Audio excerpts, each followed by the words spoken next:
Stiles joins us now, retail expert. Thanks very much for being with us. We've heard the problem that this poses for customers because of the wrong sizes or damaged items arriving. We've heard of the problem for retailers and the costs involved. What's the answer?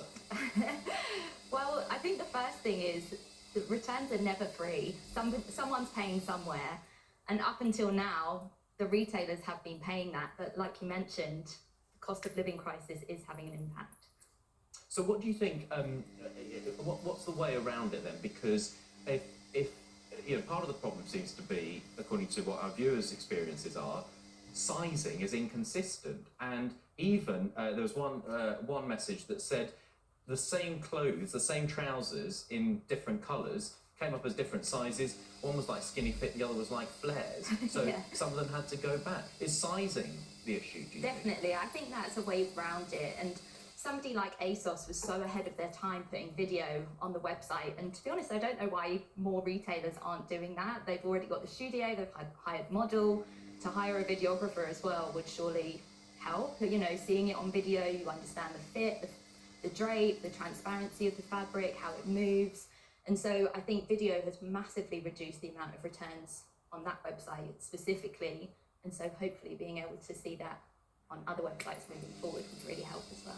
I mean, all these online retailers have jumped into a market. You were talking about during COVID, everyone used to not going to shops, so it's really affected high streets. Yeah. That everyone's buying stuff online, and yet now you're going to be paying for the privilege of having stuff to your home. I mean, I do it myself. I'll order things in 2 different sizes because you just never know which one's going to fit. So is it going to impact their sales if they're now saying, do you know what, you can't send it back for free? I think it could impact their sales, definitely, but there must be a reason why they're doing it.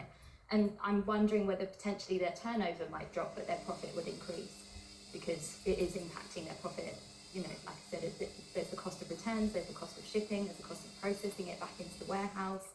And there is actually a theory I've heard that the stock is actually so low value sometimes that it's not even worth putting it back into the warehouse, so it will actually just get binned.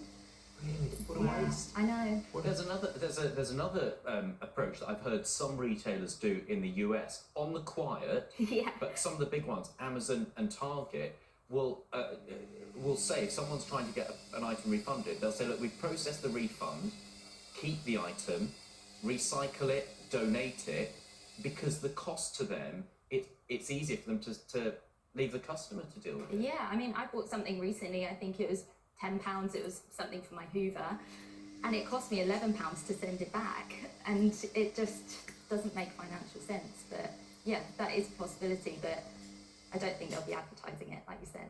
I think the worry is people could abuse it, don't they? Definitely, And they're working yeah. with the genuine customers.